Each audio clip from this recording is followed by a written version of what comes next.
네, 항공실장님. 네. 고생이 많으십니다. 소 잃고 외양간 고친다는 속담이 생각나서 오늘 이 질의를 하는 마음이 매우 무겁고 아마 이 자리에 계신 분들이 모두 같은 마음일 거라 생각합니다. 다시는 이런 일이 발생하지 않도록 하기 위해서 우리 모두가 각성하고 성찰하는 기회가 될 수 있기를 바라겠습니다.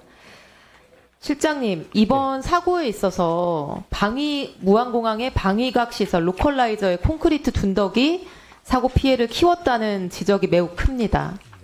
실제로 항공기 기체가 동체 착륙을 하다가 콘크리트 둔덕에 충돌하며 폭발을 했는데 왜 활주로와 연결된 지점에 그렇게 단단한 시설물을 두었느냐 하는 원망과 의구심이 매우 큰 상황입니다. 국토부는 이 로컬라이저 문제 관련해서 12월 31일 그리고 1월 7일 두 차례 입장을 밝힌 바 있습니다. 맞습니까? 네, 맞습니다. 네, 슬라이드 보여주시죠. 12월 31일에 국토부가 보도 참고자료로 배포한 내용인데요. 무안공항의 로컬라이저는 관련 규정에 맞게 설치되었습니다. 라고 되어 있고, 내용은 공항 부지에 있고 장애물로 간주되는 모든 장비나 설치물은 부스러지기 쉬운 받침대에 장착한다고 규정되어 있지만, 이 규정은 종단 안전구역 외에 설치되는 장비나 장애물에 대해서는 적용되지 않는다.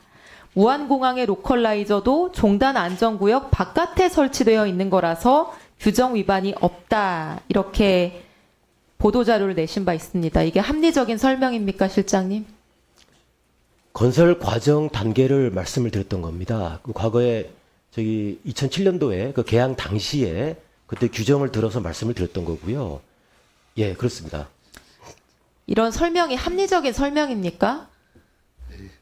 건설 과정에 그 어떤 있었던 일을 말씀드렸던 겁니다. 그 이후에 또 여러 가지 이제 운영 기준에는 또 240m 이내에는 또 부러지기 쉬운 어떤 재질로 들어가야 된다. 다음 슬라이드 보여주시죠. 관련 규정을 보겠습니다. 반드시 활주로 종단 안전구역에 설치되어야 하는 물체는 항공기에 대한 위험을 최소화할 수 있도록 부러지기 쉬운 재질로 하며 최소 중량 및 높이로 설치하여야 한다. 관련 규정들에서 부러지기 쉬운 받침대에 장착해야 된다라고 규정하고 있는 취지가 뭡니까? 뭐 문구대로 항공기에 대한 이제 위험을 최소화하도록 하기 위해서 그렇습니다. 활주로 인근에 있는 설비의 경우에는 항공기와 이번 사고와 같은 경우에 충돌할 위험이 있기 때문에 그 충돌로 인한 충격을 최소화하기 위한 취지인 거죠? 그렇습니다. 무안공항의 로컬라이저는 항공기와 충돌할 수 있는 위치에 설치되어 있었습니까?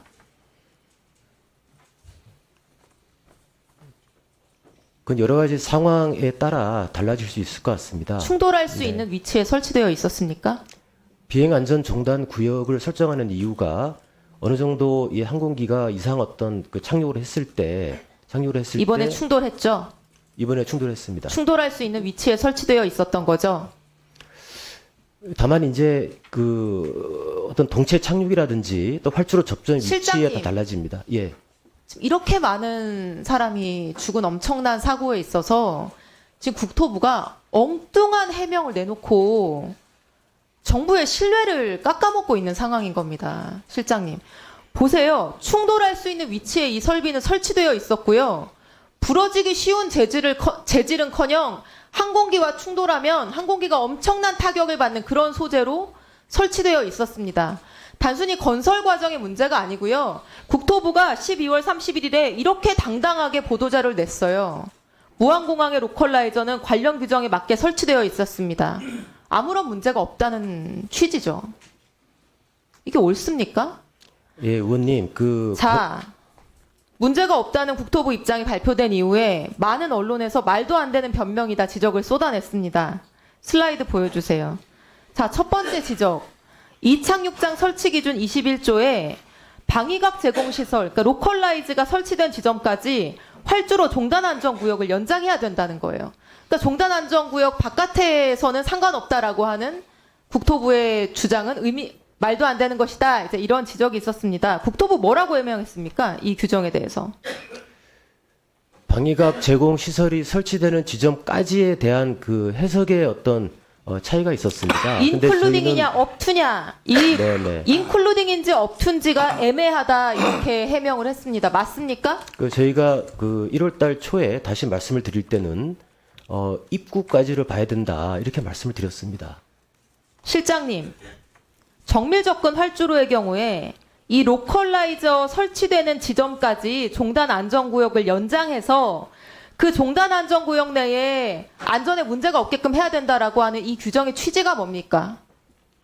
아까 말씀드렸던 것처럼 이제 안전성 확보입니다. 그리고 의원님께서 저 조항에 안전성 확보인데 이 로컬라이즈까지라고 되어 있는 게 인클루딩이냐 아니면 그 앞을 의미하는 업투까지냐 그게 지금 국토부한테 중요합니까? 이게 해명입니까? 의원님 그 07년도 건설 단계 때 규정을 말씀드렸던 거고요. 활주로 끝단에 그러니까 활주로 종단 안전 구역 외곽에 그런 구조물이 있었던 것 자체가 아니, 옳다는 그래서 말씀을 드린 건 설사 아닙니다. 업투여서 네. 로컬라이즈를 포함하지 않는다고 했을 때 그렇게 종단 안전구역 바깥에 있으면 철골 구조물로 단단하게 지어도 된다라고 한다면은 왜 김포국제공항의 로컬라이저는 종단 안전구역 바깥에 있으면서도 부러지기 쉬운 재질로 네, 지었습니까? 의원님 합리적인 설명이 안 되지 않습니까? 종단 그리고 다음 안전구역- 슬라이드. 자, 두 번째. 착륙대 종단으로부터 240m 이내의 지역에서는 부러지기 쉬운 시설로 지어야 한다는 운영기준 109조. 여기에 대해서 국토부 뭐라고 해명했습니까? 이거 2003년에 생긴 규정이긴 한데 7년간의 유예기간이 있어서 2010년에 시행이 됐고 무안공항 2010년 이전에 지어진 공항이어서 적용 안 된다 이렇게 말씀하셨죠. 맞습니까? 맞습니까? 그러니까 그 당시 규정에는 적용이 되지 않았다 말씀드렸습니다. 이거 맞는 해명입니까? 경과기간 보통 어떨 때 둡니까? 기존 시설의 경우에 새로운 규정이 생기면 개보수가 필요하기 때문에 그것을 위해서 주는 게 바로 경과기간인 거죠. 맞습니까? 예, 의원님 이제 규정 위반과 이제 관련돼서 말씀해 주셨는데 경과기간 시행일의 법적 해석에 대해서 아주 기본적인 법적 해석에 대해서 제가 질문 드리는 겁니다. 그럼 2010년 전에 지어진 공항은 앞으로도 영원히 이런 규정 적용되지 않고 아무렇게나 튼튼한 설비 거기다 갖다 둬도 되고 2010년 이후에 지어진 공항에만 안전기준 따르면 된다 이렇게 해석하는 게 국토부 입장 아니죠? 강화된 운영 기준을 엄격히 적용했어야 한다고 생각합니다. 실장님, 처음부터 이 사고가 발생한 직후부터요. 국토부가 그런 자세로 말씀하셨으면 됩니다. 저도 이번에 일어난 이 거대한 사고가 현직 국토부 장관님이나 항공실장님의 잘못이라고 생각하지 않아요. 그러나 지금까지 이 공항이 설계되고 지어지고 운영되는 십수년의 기간 동안 국토부 그리고 지방항공청 한국공항공사까지 이 모든 사람들의 무관심과 안일한 공항 관리가 이 사건을 만든 것은 저는 분명해 보입니다. 그렇다고 하면은 이게 무슨 경과 규정이 어떻고 종단 안전 구역이 어떻고 인클루딩인지 업툰지를 따지실 게 아니라 국토부가 이런 문제가 있음에도 불구하고 2015년에 무안공항에 이런 점을 지적한 용역 보고서까지 국토부가 받아본 그런 사실이 있음에도 불구하고 이거 제대로 하지 못했다라고 소명이 나와야 되는 거지 이렇게 당당하게 관련 규정에 맞게 설치되어 있습니다. 이런 식의 해명은 이 사고를 보는 우리나라 정부의 안일한 태도를 보여주는 것이고 우리 국민들을 불안에 더 휩싸이게 하는 거라고 생각을 합니다. 의원님 제가 답변을 좀 드리겠습니다. 네. 예, 이 초반에 국토부에서 실무적으로 아까 설명자로 내고 한 것은 이 규정의 물리적인 해석에 너무 좀 쫓았지 않은 하는 그런 아쉬움이 있고요. 지금 현재 저희가 공식적으로 말씀드린 건 아까 윤영순 의원님 질의에 답변하셨듯이 뭐 내외 이런 걸 불문하고 그게 이런 비상 상황에서는 10m, 20m가 큰 의미가 없습니다. 그래서 어차피 이 세이프티 존이라는 것은 비상 상황에 대비해서 만들어 놓은 것이기 때문에 그게 무슨 규정상 업든지 인크루든지 그런 게 아니고 그 비행기가 이 제동력을 이 컨트롤을 잃어버린 비행기가 어디로 갈지 알 수가 없는 거 아닙니까? 그래서 그런 비상 대비 지역 부근에 이런 위험한 시설물을 둔 것은 굉장히 잘못된 일이다 하는 것이 저희들의 공식적인 입장입니다. 그래서 이 위화를 막론하고 현재 위험이 있는 7개 시설은 즉시 시정 조치에 들어가겠다라고 지금 말씀을 드리고 있고요.